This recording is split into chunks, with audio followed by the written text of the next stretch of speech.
Kahneman aussi. Ah, ben, tiens, regarde, prends la chaise qui est là.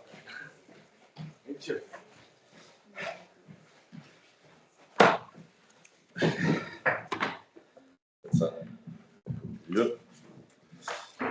Ok.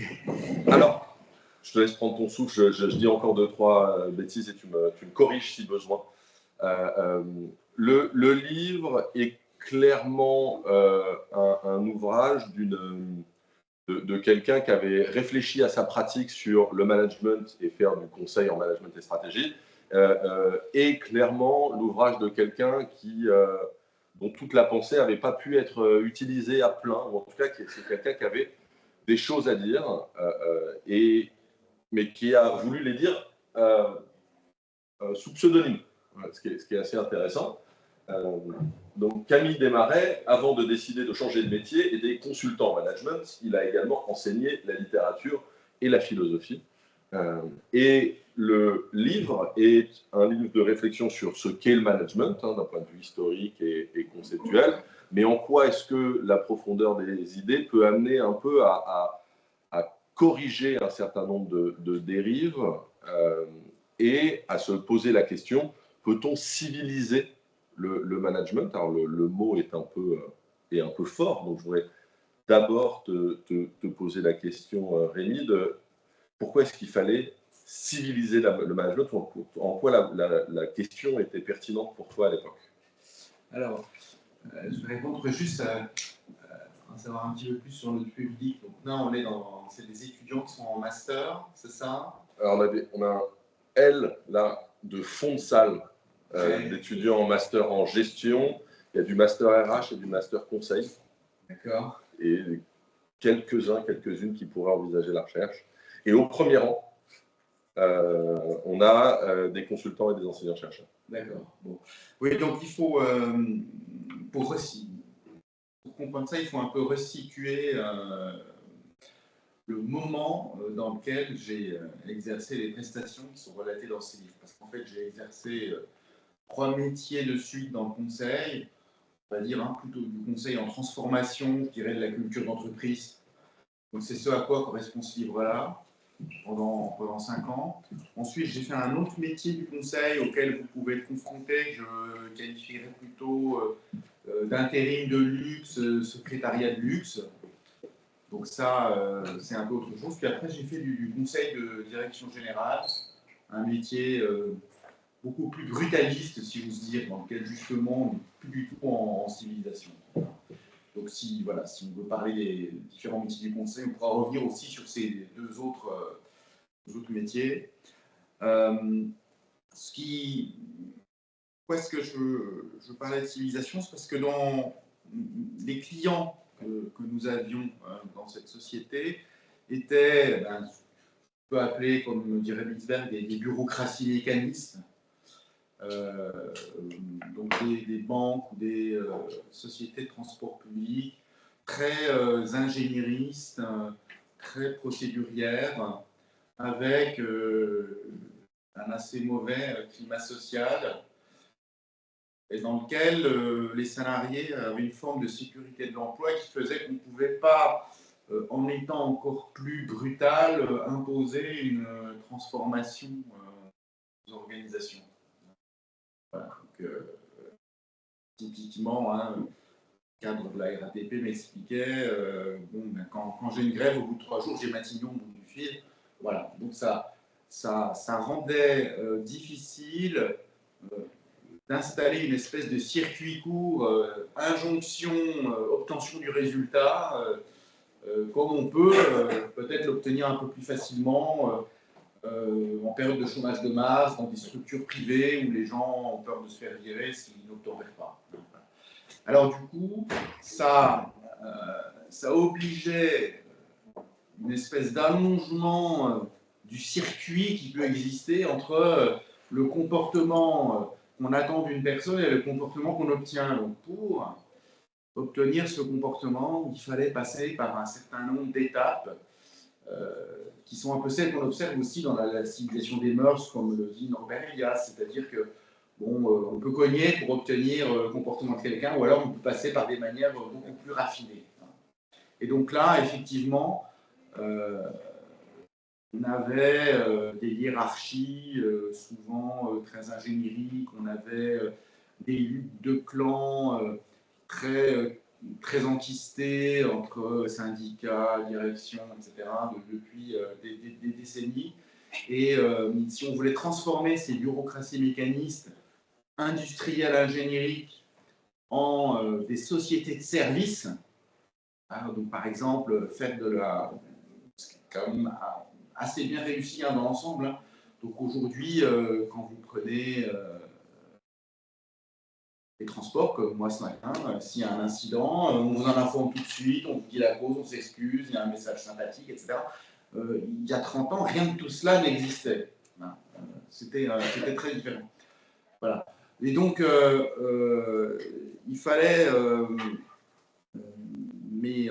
bon, si vous êtes en master gestion, vous savez que ce qu'on appelle la culture d'entreprise au sens de Scheib, c'est fait de représentations très profondes, inconscientes et intériorisées. Donc faire bouger tout ça, ce n'était pas évident. Donc là, nous, on faisait une espèce de conseil-intervention dans lequel, en bonne partie, en suivant l'enseignement des écrits de Michel Crozier, on repérait quels étaient les enjeux, on va dire, des différentes parties prenantes en cours d'un certain changement organisationnel. On repérait de manière systémique les cercles vicieux qui faisaient que chaque fois qu'on voulait, par l'injonction, obtenir un certain changement, finalement, on revenait à la situation initiale.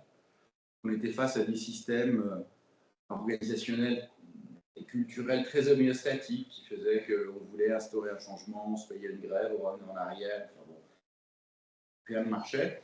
Et nous, on contribuait à dérégler en quelque sorte ces machines, à reproduire toujours les mêmes systèmes et les mêmes errements. Donc on pouvait agir de plusieurs manières pour modifier ces systèmes. Par exemple, on introduisait de nouveaux acteurs.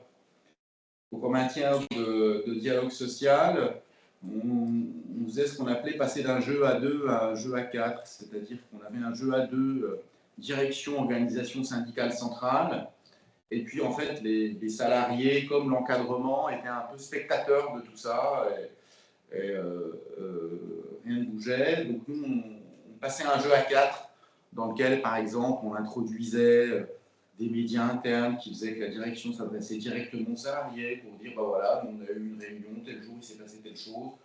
On obtenait l'accord des syndicats pour qu'eux-mêmes donnent leur avis dans ce papier unique qui était diffusé à tout le monde. Et ce qui n'était pas évident d'obtenir des dirigeants, eux-mêmes, on les obligeait à changer leurs habitudes et à passer de la hiérarchie brutale d'un ingénieur qui maîtrise ses process à quelque chose d'un peu plus, on va dire, participatif d'une certaine manière. Hein.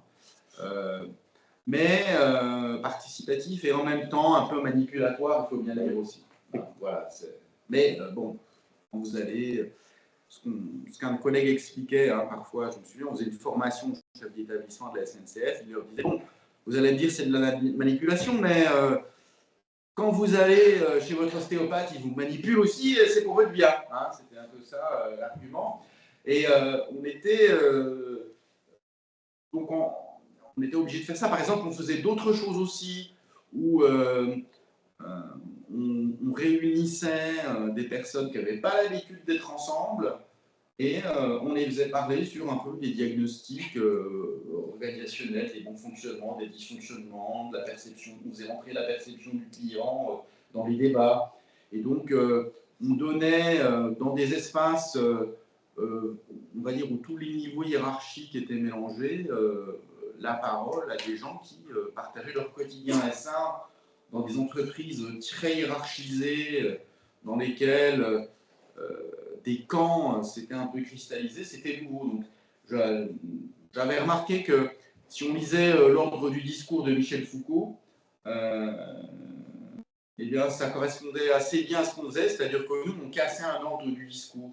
Donc, il y a toutes sortes de choses qu'on peut appeler une formation discursive qui font que seule telle personne a tel emplacement, dans telle circonstance, verra son discours possible contraint par un certain nombre de choses.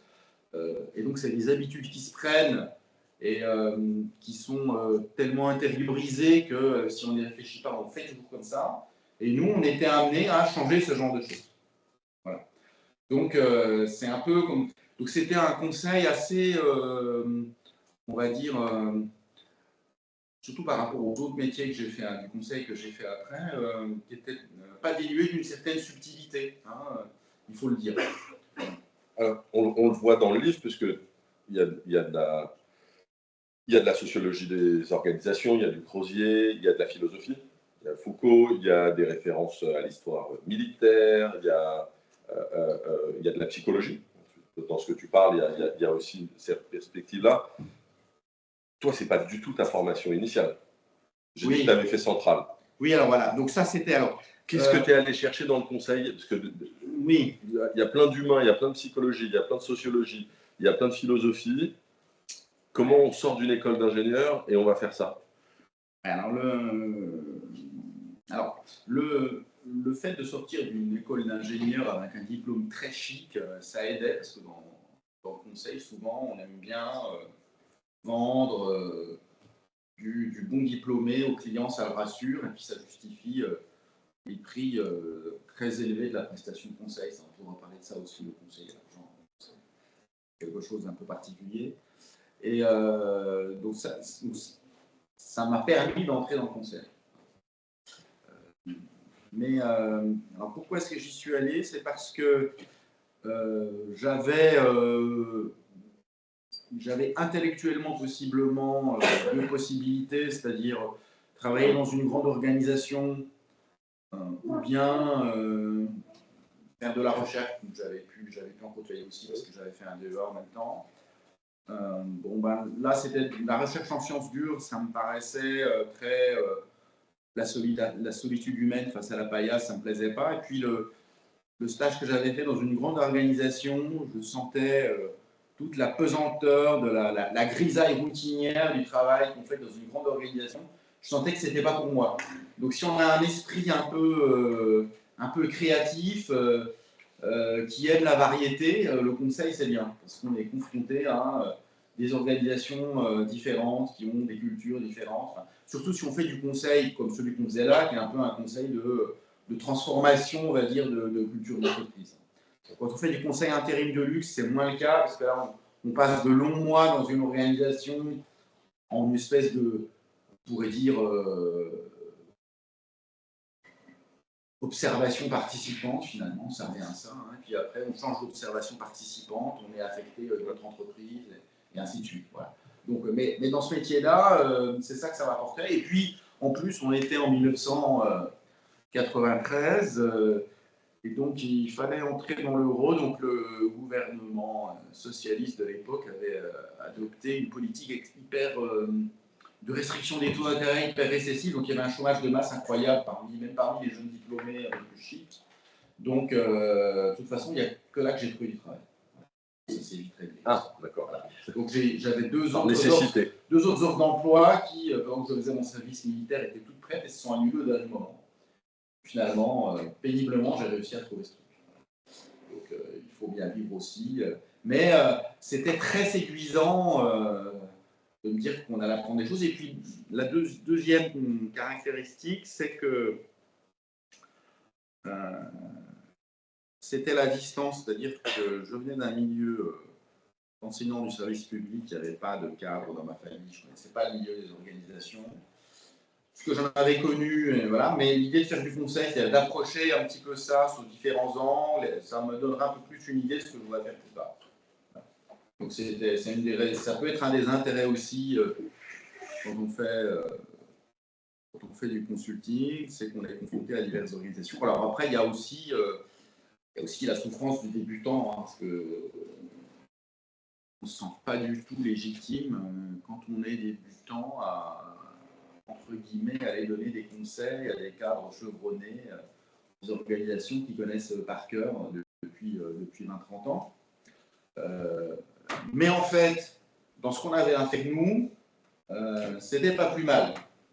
Puisque justement, on était là pour apporter un regard complètement décalé, je veux dire, être tellement peu immergé dans l'expertise des gens qu'on voyait de manière un peu systémique où étaient les points de blocage et on pouvait un peu dérégler cette machine. Voilà, donc vous savez, dans la bureaucratie mécaniste, il y a des cercles vicieux où on procéduralise de plus en plus les choses parce que les choses ne sont pas faites comme il faut, donc on rajoute de la procédure, et puis plus on rajoute de la procédure, plus à cause du décalage entre travail réel et travail prescrit, il y a du décalage. Voilà, donc on était face à des gens qui étaient dans des cercles vicieux comme ça, mais on était totalement en dehors.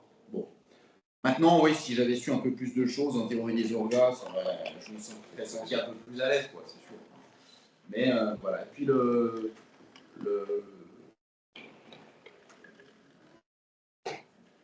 il y a, il y a des choses un peu bizarres qui me choquaient parce que je ne connais pas la brutalité du capitalisme, mais on facturait assez cher une prestation, c'était assez étonnant. Tu ne connaissais pas la brutalité du capitalisme à l'époque. À l'époque, oui, voilà, c'est ça. Maintenant, tu as vu depuis. Oui, bah, surtout en faisant du conseil de direction générale, là, qui est un métier un peu différent, où là, on a des approches ouais, beaucoup plus violence, testostérone, avec des enjeux financiers très importants.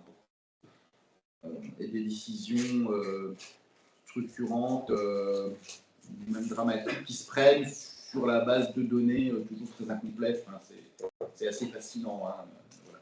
Et sur la base de raisonnements pas forcément hyper élaborés non plus. Donc, voilà, donc moi, naïvement, hein, je pensais que l'intelligence gouvernait les organisations et que les décisions se prenaient de manière très réfléchie, en prenant en compte tous les paramètres possibles et à l'aide, on va dire, de personnes qui avaient vraiment une capacité distinctive à assembler tout ça. En fait, ça peut être valable sous certains aspects très techniques, mais sous les aspects stratégiques, pas du tout. Voilà. Et y compris cet aspect-là qui vient un peu en aval de la stratégie, mais qui est, on sait ce qu'on veut faire de ces entreprises, mais comment les faire bouger, comment, comme disait un ancien patron d'IFBM, comment faire danser l'éléphant, c'est pas évident. Et on avait des clients, hein, parce que c'est ça le conseil, hein, c'est un métier de prestation intellectuelle dans lequel on fait payer très cher, mais finalement, vu le temps qu'il faut pour décrocher des missions, ça rapporte peut-être pas tant que ça. Hein. C'est ça que je voudrais dire aussi. Surtout dans les petits cabinets, en fait, on passe la moitié du temps à chercher des missions, puis l'autre moitié à les réaliser. C'est à peu près ça. Alors, dans un petit cabinet, c'est encore pire, ça devient cyclique, c'est-à-dire que quand on a beaucoup de missions à réaliser, on ne fait pas assez de commercial. Du coup, après, on se retrouve à rien faire. On fait du commercial à fond. Du coup, d'un seul coup, on a beaucoup de missions, on en a presque trop, donc on arrête. On engendre de ce qu'on aime une cyclicité de l'activité. Voilà, il faut savoir ça aussi. Donc, c'est un métier dans lequel la charge de travail est très variable. Elle peut être assez élevée en début de carrière. Donc ça, c'est autre chose. Je ne sais pas si ça intéresse notre assistance, mais il y a aussi une dimension parcours initiatique dans le métier. Je parle de ça. Ouais. Voilà. Il y a une bonne moitié de futurs consultants. Voilà. Alors, tout dépend du type de cabinet dans lequel vous allez. Mais je dirais, plus ils sont grands, plus c'est accentué. Il y a une forme de parcours initiatique, c'est-à-dire que quand vous êtes débutant, vous faites des tâches peut-être un peu parcellaires, vous êtes chez le client, faire des trucs un peu d'exécution, ou bien vous êtes surtout l'exécutant du consultant senior, mais vous faites des horaires très importants, vous en bavez, quoi. Globalement, c'est ça. Et puis, ceux qui ne supportent pas les horaires très importants et les remarques du senior qui vous dit non, c'est nul, recommence. Si vous revenez, puis vous dit encore de recommencer jusqu'à ce que ce soit bien. Voilà. Donc il y a des gens qui ne supportent pas ça qui s'en vont. Donc ça, là, on est en sélection-attrition, en fait. Et puis, une fois que vous avez passé 3-4 ans faire ça, ben là, vous montez en grade et à votre tour, vous faites la même chose aux petits jeunes. Et puis, mais au-dessus de vous, vous avez des gens un peu plus élevés dans la hiérarchie qui vous donnent 2-3 missions à faire et qui vous font comprendre que là aussi, il faudrait que ce soit un peu mieux. Voilà. Jusqu'au moment où vous finissez par connaître suffisamment le métier, vous avez un portefeuille d'anciens clients, de grandes organisations qui vous font confiance, donc vers qui il y aura probablement de nouvelles missions qui vont vous être adressées. Donc là, vous pouvez devenir associé du cabinet. Donc associé du cabinet, ça peut être un nouveau parcours initiatique, mais ce qu'il faudra dire, c'est qu'à ce moment-là, votre métier devient très commercial. Donc là, vous êtes là pour vendre des missions, mais ceux qui vont vraiment aller au fond des dossiers, c'est pas vous, c'est, on va dire, les consultants juniors et seniors, en fait. Vous êtes là pour convaincre le client d'acheter une prestation qui va lui coûter très cher et qu'il en a vraiment besoin. Voilà. Aussi, dans certains cas, tout à fait justifié, dans d'autres, bon, peut-être un peu moins. Et puis, mais même quand vous êtes associé, ça peut devenir initiatique à nouveau, surtout si c'est dans un grand cabinet, parce qu'il faut que vous rachetiez très cher des parts du cabinet à d'autres associés qui vous les revendent et qui, eux, vont vivre aux Antilles. Et puis, pour rembourser, pour gagner bien sa vie et pour rembourser l'emprunt que vous avez fait pour acheter les parts du cabinet, il faut que ça crache à nouveau. Donc, vous allez mettre la pression sur les seniors qui vont mettre la pression sur les juniors. Vous allez vous chercher à vendre un maximum de missions. Donc, si nécessaire, vous allez, par exemple, beaucoup surstaffer. Surstaffer, donc le staffing dans les cabinets d'une certaine taille, c'est un bureau qui est chargé de répartir les consultants sur les différentes missions. On appelle parfois des chantiers aussi, ça dépend des cabinets. Et le surstaffing, c'est que vous êtes sur 2 missions à 100% chacune, par exemple. Voilà. Donc, vous êtes facturé 5 jours par semaine à 2 entreprises en même temps, vous vous démerdez. Voilà. Donc, j'exagère, parfois c'est 100% d'un côté, 20% de l'autre, mais bon, de toute manière, c'est comme ça, et ça fait partie du parcours initiatique, et donc une fois que vous en avez bien bavé à faire ça, après c'est vous qui vendez les missions et les autres qui rament derrière. Avec parfois des dérives, c'est-à-dire que je me souviens très bien que j'étais très bien placé pour savoir, je n'y étais pas, mais pour savoir ce qui se passait dans le cabinet qui s'appelle maintenant Accenture. Donc il y avait eu dans les années 90 une espèce de dérive où en fait les associés passaient leur temps à jouer au golf avec des personnes bien placées dans les entreprises clientes ou alors à traîner dans leur bureau. Et puis tout seul, ça faisait de la récurrence. Voilà. Sauf qu'au bout d'un moment, ça a moins bien fonctionné. Il y a eu un peu une crise sur le marché du conseil. Donc, les États-Unis ont dépêché un Britannique à la tête du bureau de Paris de cette boutique, qui s'appelait à l'époque Anderson Consulting, qui a dit « Oh là là, ça va pas du tout, les associés qui traînent dans leur bureau, etc. » Donc, il a tout changé. Il a déménagé le siège, il a tout mis en flex office. Il a dit les associés, ils doivent être chez le client, chez le prospect, pas faire ça. Donc, ça bouge. Mais c'est un métier commercial. C'est pas non plus toujours des horaires de fou comme ceux qu'on a quand on débute. Et est-ce qu'il est vraiment nécessaire d'avoir des horaires de fou pour débuter dans le métier du conseil? Du point de vue de l'apprentissage, j'en suis pas sûr. Du point de vue de l'organisation du cabinet, à mon avis, ça peut refléter une organisation elle-même un peu déficiente, parce que normalement, on n'a pas à mettre les gens en surstaffing, mais souvent c'est ça. On alterne des périodes de surstaffing et des périodes de sous-staffing. Voilà. Donc c'est très cyclique, en tout cas dans les cabinets de taille petite à moyenne. Donc voilà un peu les différentes caractéristiques du métier en général.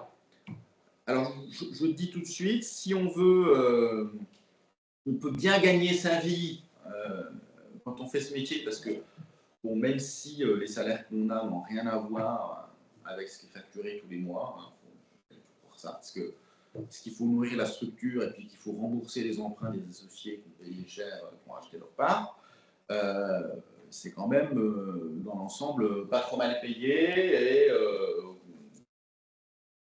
si l'entreprise est bien un peu, enfin vous surstaff, elle va aussi un peu vous surpayer, vous allez monter dans la hiérarchie, etc. C'est pas inintéressant.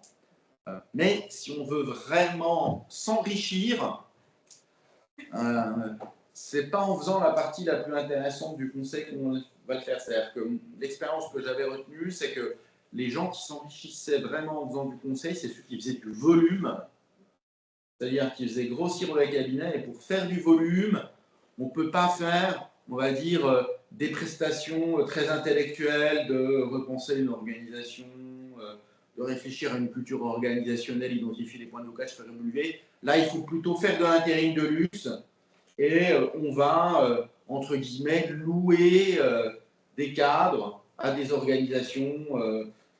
Voilà, on va être dans l'intérim de luxe ou le secrétariat de luxe assez vite. Et là, c'est vrai donc les marges unitaires sont plus faibles, mais avec l'effet volume, on y gagne. C'est-à-dire que finalement, le temps de prospection par rapport au temps de réalisation est réduit, puisqu'on ramène des grosses missions. On a beaucoup de récurrence, donc le temps commercial est réduit.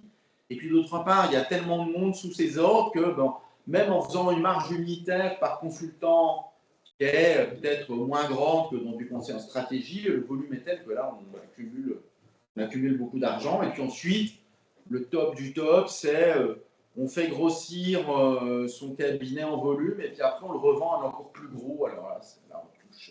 Voilà. Donc là, vraiment, on travaille juste pour ne pas s'ennuyer, c'est tout. Alors là-dessus, je voulais, Ibrahima, je t'avais prévenu que je t'interpellerais à un moment, mais là je trouvais que ça serait intéressant sur cette question du temps passé commercial par rapport à la prestation intellectuelle, le démarchage, et cette idée qu'il y a des missions qui rapportent plus d'argent, mais qui intellectuellement sont moins riches ou moins intéressantes, puis des missions qui coûtent plus cher à mettre en place, mais qui du coup sont sont plus passionnantes. Donc Ibrahim Afal, qui est passé par un grand cabinet de conseil, qui est président de l'Institut du travail réel, que vous avez déjà vu ici pour certains et certaines d'entre vous, juste pour situer pourquoi est-ce que je l'interpelle, c'est justement pour son expérience et son regard sur le conseil. Les grosses missions qui font du chiffre mais qui sont moins intéressantes, ou les plus petites missions qui sont passionnantes, ou est-ce que ça parle dans l'activité que toi tu as traversée, dans celle que tu développes maintenant? Ouais, moi, j'ai fait une thèse de doctorat dans un petit cabinet de conseil et quelques années plus tard, j'ai été directeur d'un grand cabinet de conseil. J'ai la vision de la petite boutique de conseil, on n'était pas très nombreux, et de la grosse boîte de conseil. C'est deux métiers très différents. Vraiment, ça n'a rien à voir. Dans les petites boîtes de conseil, c'est de l'artisanat. Quand vous êtes 7, 8, 10 personnes, ça va encore. Voilà, c'est le but du jeu. Faire beaucoup d'argent, c'est de faire un travail de qualité, généralement. En ce boîte de conseil, c'est du conseil, la prestation de service, c'est du business. On vendrait des tables et des chaises, ça serait pareil. Et il y a des coûts de structure tellement immenses que le but du jeu, c'est de générer le plus de chiffre d'affaires pas possible. Bon, dans cette optique-là, en tout cas de mon expérience, du conseil dans les grands cabinets, très intellectuel. Voilà, on ne demande pas d'être raffiné sur le plan intellectuel, d'avoir des références soutenues, on demande d'être efficace. Voilà. Et le problème de l'efficacité, je pense qu'il y a un consultant dans les années 70, Jacques Lemoyne, bien théorisé, c'est ce qu'il appelait le sophisme de l'efficacité. C'est le fait de penser que ce qui est efficace est vrai, or ce qui est vrai est juste, donc ce qui est efficace est juste.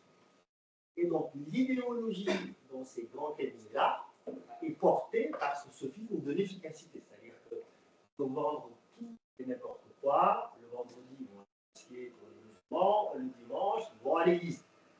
Ils pensent que ce qui est efficace est juste. Voilà. Donc ça, pour moi, c'est vraiment ce que je retiens. L'autre point qui me paraît essentiel, c'est que, bien sûr, le travail dans les grands cabinets n'est pas très...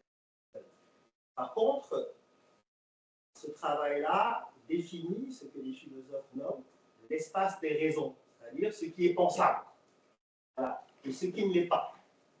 Et ça se déverse dans la vraie vie, dans le secteur public, la démocratie, etc. Ça, c'est un vrai problème.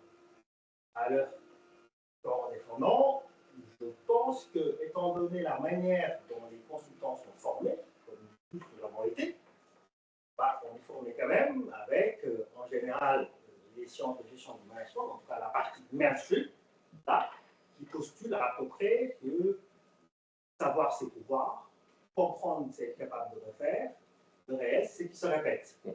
Voilà.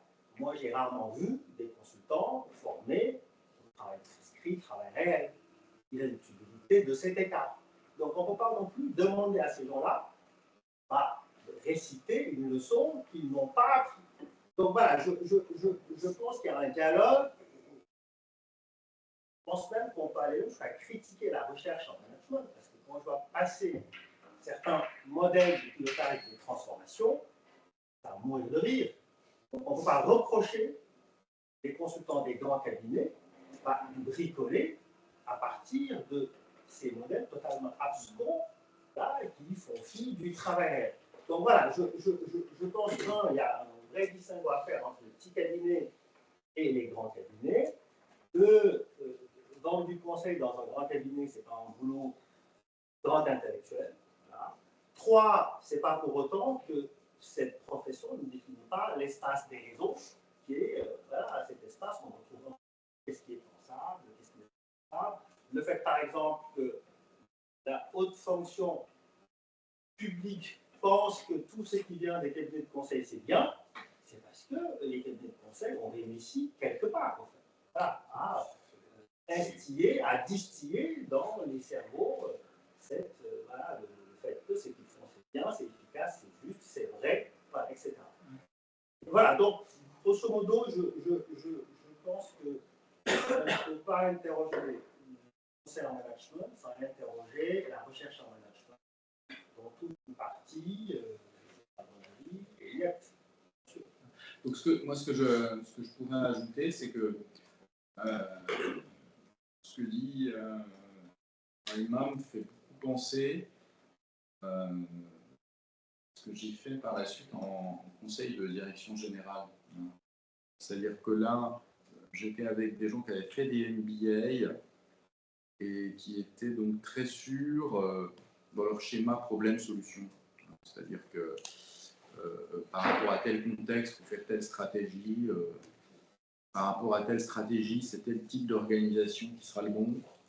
Alors ensuite, évidemment, il fallait le vendre, argumenter, avoir des slides très denses pour justifier que c'est de la... Enfin, dense et en même temps bien conçu pour justifier que c'est de la prestation intellectuelle de haut niveau qui se vend cher, parce qu'on a fait en permanence justifier les tarifs élevés qui sont facturés. Mais, quelque part, ces gens étaient porteurs d'une certaine idéologie, je dirais, néolibérale réactionnaire, il faut quand même le dire, assez puissante. Et donc, à mon avis, le drame, si les cabinets vont dans les ministères, c'est qu'on va appliquer des outils et des modes de management qui ont été, surtout ces dernières années, calqués sur des modèles d'extraction de valeur pour l'actionnaire. Parce que finalement, les entreprises sont devenues ça.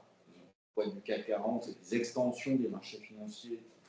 Et elles sont là pour rapporter le plus possible à l'actionnaire. C'est des raisons pour lesquelles notre pays industrialise plus que, par exemple, voilà, d'autres pays comme l'Allemagne, où là, le pilotage est fait en codétermination des salariés, des grandes boîtes, contrairement à la France. Et donc on est face à des modèles d'extraction de valeur, on fait des ERP, on fait des ERP, on introduit une logique de marché partout, on va dire de concurrence généralisée entre les organisations des personnes, et puis ça, on veut l'appliquer à des administrations dont ce n'est pas du tout la finalité, mais comme on est en tant que consultant intégralement baigné dans cette idéologie, on est convaincu que c'est ça qui est efficace. Voilà. Donc on est convaincu qu'on fait de l'efficacité, alors que ce qu'on fait, à mon sens, c'est plutôt de l'attrition des organisations pour en ramener vers les actionnaires. Parce que qu'est-ce que c'est que les... Là, je vais être un peu... je prends un peu des risques en disant ça, mais qu'est-ce que c'est que le pilotage des grandes entreprises cotées françaises depuis une vingtaine d'années? Ça consiste à faire quoi? Ça consiste à faire sécréter aux organisations un maximum de cash possible, qu'on restitue le plus possible aux actionnaires par des dividendes ou des rachats d'actions, de manière à ce que ce cash puisse aller s'investir dans les géants du net aux États-Unis. Voilà.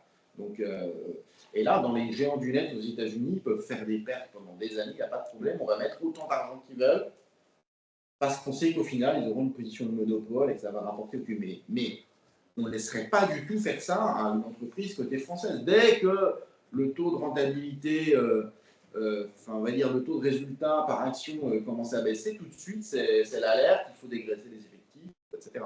Donc c'est aussi l'histoire d'une espèce de pillage de nos industries qu'il y a derrière tout ça, et donc des outils qui ont été conçus pour ça.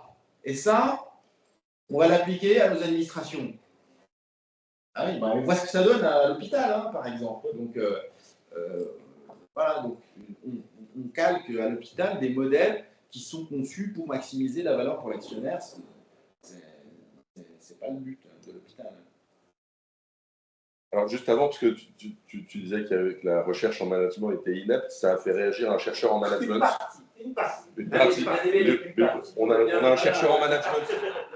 Non, mais c'est intéressant parce que je pense que ce que tu dis est vrai, mais ça veut dire qu'on a invisibilisé un certain nombre de choses. On a invisible, enfin, j'imagine que les étudiants qui sont ici, ils ont eu de la recherche critique en management. Et donc, cette recherche critique, elle existe, pas uniquement à l'université, aussi dans les écoles. Elle est importante, mais une fois que les étudiants sortent de l'école, elle disparaît. Et donc, ça veut dire aussi que ça rejoint l'idéologie. C'est-à-dire qu'en fait, personne ne questionne jamais l'efficacité managériale comme une idéologie. Et j'en veux pour preuve que la seule chose que retiennent les consultants, là aussi je vais prendre un peu, quand ils parlent de sociologie des organisations, c'est Crozier-Friedberg. Mais pourquoi ils retiennent Crozier-Friedberg? Moi, je commence mon cours en 3e année par Crozier et Cancun. Généralement, les étudiants disent. Mais parce qu'en fait, fondamentalement, il y a une idéologie derrière Michel Crozier qui est une idéologie organisante et qui se charge de montrer, enfin, de neutraliser la question politique qui existe dans les organisations et de faire en sorte que cette question politique-là revienne à juste une histoire d'efficacité de jeu. Et donc à un échange économique, finalement, entre acteurs, non seulement rationnels, mais aussi en pleine possession de leurs moyens. Toujours. Et ça, je suis désolé, mais quand on arrive au travail réel, comme tu le fais si bien, et qu'on arrive à 2 jours, il va dire c'est un petit peu plus compliqué que ça. Mais ça n'arrive jamais dans les organisations. C'est-à-dire que quand on discute avec des dirigeants, quels qu'ils soient, même dans les petits entreprises, c'est rare est celui qui va être d'accord, en tout cas qui va avoir la bonne foi de dire c'est un peu plus compliqué que ça. Donc je pense qu'il y a quand même beaucoup de mauvaise foi et d'idéologie qui refusent de se servir comme tel, en fait. Et c'est aussi ça le problème. Ouais, alors, je dirais que quand on fait Crozier, c'est déjà un moindre mal parce qu'on s'est intéressé à l'individu dans l'organisation, à son champ perceptif. On prend conscience de cette espèce d'épaisseur organisationnelle qui fait que entre l'intention de la direction puis la mise en œuvre concrète, il y a quand même des gens qui ont leur propre désir, leur propre crainte, leur propre... Voilà. Moi, ce que je reproche à la vision Crozier, c'est que c'est une vision très libérale au sens que l'acteur reste un point. J'appelle ça un atome. Je disais que c'est une vision d'atomistique où les gens avec leurs intérêts s'entrechoquent. Voilà, donc il y a toute une dimension collective de travail, une culture organisationnelle, etc., qui est un peu effacée parce qu'on ne voit pas non plus l'aspect positif justement de la culture organisationnelle. Ça, c'est une de mes grandes préoccupations. Je ferai des textes là-dessus bientôt, mais on a tendance à ne pas voir dans certaines certaines habitudes, certaines traditions prises dans les organisations, quelque chose qui crée du bien, de la valeur aussi, alors que oui. Hein, mais là, on les a tellement maltraités et siphonnés, les organisations, qu'on ne se rend pas compte de ça. Toute la difficulté, c'est de... Et puis en même temps, il y a quand même besoin de temps en temps de sortir de la rigidité. Hein. C'est vrai aussi.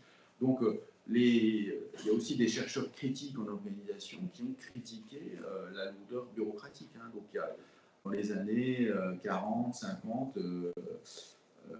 les chercheurs qui étudiaient les grandes bureaucraties américaines, qui étaient souvent des bureaucraties publiques, ils avaient en fait un regard très critique. Hein. Ou Hardy Reichenau aussi, finalement, c'est une approche assez critique. Elle dit ça, mais elle dit en même temps l'entreprise doit être capable de passer à autre chose, de passer à un apprentissage organisationnel, en double, etc. Donc, avec des conditions de discussion entre les gens qui ne sont pas loin de l'éthique de la discussion d'Habermas. Enfin, il y a des gens qui ont produit ça, mais donc là, je ne mettrai pas la recherche en gestion comme étant un facteur d'obscurantisme organisationnel, pas tout entière. En revanche, ce qui est sûr, c'est que les MBA, les machins, tout ça, c'est la recherche en gestion mainstream américaine. Mainstream américaine. Et donc ça, effectivement, on est derrière cette logique du c'est efficace, on connaît les recettes, il faut faire ça. Il y a la création de nouvelles groupes pour l'actionnaire, maintenant il y a l'intelligence artificielle, après il y aura autre chose, il y a un One Best Well, peu ou prou, voilà, on adapte le One Best Well à l'organisation à laquelle on est confronté quand même, mais il y a ça derrière, il y a de l'idéologie, je suis d'accord, mais ça ne reflète que la partie, on va dire, bibliométriquement dominante de la recherche. Et je dirais que c'est un peu la même chose pour le conseil, c'est-à-dire que il y a des centres de recherche en gestion aux mines ou à Polytechnique qui font de la recherche-action, donc en même temps du conseil, et qui, eux, suivent en fait les enseignements des approches critiques en management. Donc ça existe aussi, mais à la marge. Donc c'est vrai que si on veut faire de la prestation intellectuelle de bon niveau quand on fait du conseil, ça peut être intéressant de faire justement du conseil sous couvert d'un doctorat CIFRE, par exemple, ou d'aller dans un cabinet, on va dire, de petite taille ou taille moyenne, où là, on est obligé de réfléchir, d'intervenir. Et souvent, c'est amusant, les petits cabinets interviennent en aval des gros. C'est-à-dire que les gros ont conçu une nouvelle organisation, etc. Et puis en fait, on s'aperçoit que la mise en œuvre, ça ne marche pas. Qu'est-ce qu'on fait quand on voit que la mise en œuvre, ça ne marche pas? On fait venir les petits cabinets qui vont réparer tout ça. Hein, et qui, eux, vont prendre en compte tous les décalages entre l'intention qu'on avait et la réalisation concrète, et qui vont remettre de liant et en fait changer la nature du projet initial pour qu'il puisse être mis en œuvre, mais le faire de manière plus impressionniste, plus adaptative, plus modeste, moins cher aussi, hein, évidemment. Mais, et ça, je trouve que ça apprend peut-être plus de choses qu'être un rouage dans une énorme mission d'un très gros cabinet. Bon, alors maintenant, tout dépend de ce qu'on vise comme carrière aussi. Hein, c'est-à-dire que c'est vrai que les grandes entreprises, ensuite, ça fait chic, elles aiment bien recruter les gens qui ont fait des carrières dans les grands cabinets.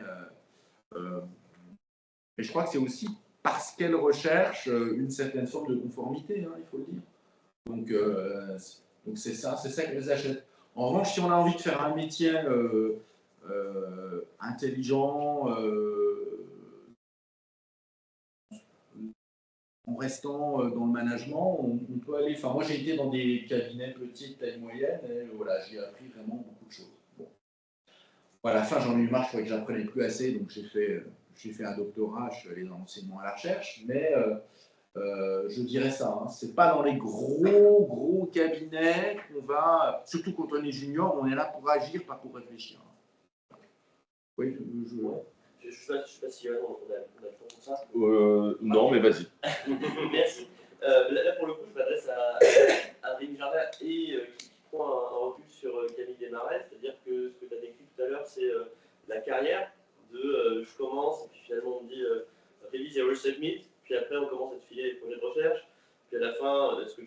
en mandarin, qui commence à négocier des projets de recherche avec les autres, donc ça s'appelle du conseil.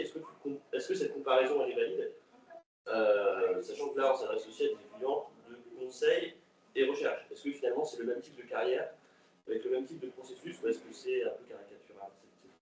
Alors, ce que je dirais, c'est que c'est très curieux, mais alors, moi j'avais une formation d'ingénieur, pas de manager, et dans les prestations que je décris dans ce petit livre orange, à l'époque j'étais un peu frustré parce que j'avais l'impression de ne pas toujours être là où se décident vraiment les grandes choses, parce que nous on intervenait plutôt. C'est vrai qu'on conseillait aussi des dirigeants, mais c'était des interventions un peu subtiles, un peu impressionnistes, etc. Mais quand je prends du recul maintenant, et maintenant que je connais bien les théories, les organes, la stratégie, le truc, je trouve que c'est là encore que j'ai fait les choses les plus inventives et finalement les plus formatrices, en fait. Voilà. Donc quand j'ai fait des conseils de direction générale, j'ai vu comment ça se passait. C'est les affrontements, c'est violent, etc. Mais sur le fond, j'ai appris moins que ce qu'on peut lire en ouvrant n'importe quel manuel de stratégie, en fait. Alors que là, même encore aujourd'hui, sur le fond, je peux avoir des choses à dire dans les publications sur ce qui s'est fait dans ce premier cabinet. C'est ça que je dirais. Et à l'époque, je n'avais pas du tout ce recul. Je n'avais pas du tout ce recul et je pensais qu'en faisant d'autres métiers dans le conseil, j'allais découvrir la vraie vie. En fait, non. En fait, après, j'ai enchaîné beaucoup plus vite. J'ai fait 2 ans dans l'un, 2 ans dans l'autre. Après, je suis parti. Donc, voilà. Mais oui, le conseil de direction générale, c'était beaucoup plus directif. On a un credo, c'est que la organisation fait intervenir les gens, mais pour les diriger dans quelque chose, c'est pas du tout participatif. On les écoute beaucoup moins. De toute façon, on a le président derrière qui nous soutient. Les gens ont un peu la trouille. Enfin, après, on présente nos choses en comité de direction. Là, on est concurrent du comité exécutif, puisque le président fait l'appel à nous. S'il a fait appel à nous, c'est qu'il n'a pas une confiance à 100% dans son comité exécutif qui veut un regard extérieur. Donc là, c'est violent. Hein. Donc voilà. Mais sur le fond de ce qu'il faut faire, on apprend, tout ce qu'on apprend déjà en master théorie des organes, stratégie, on le sait en fait. Alors que là, les premiers trucs, on a été inventifs, on a fait des choses. Et je pense que si on est consultant pour un labo de management un peu scientifique, ce qui peut arriver aussi, vous pouvez essayer de voir si vous pouvez faire une thèse chiffre dans un des labos dont j'ai parlé ou quelque chose qui ressemble, ben là, on va intervenir différemment. C'est là qu'on va faire le plus de choses. Bon. Mais ça vous laisse... C'est pas inintéressant, ces espèces de carrières mixtes, conseil, recherche. Je trouve que c'est pas... c'est peut-être ce qui se fait de mieux si on aime ça. Quoi. Voilà. Conclure là-dessus dans une journée organisée par le Master Conseil et Recherche en Management me semble absolument parfait. Ah oui, merci beaucoup. Exprès.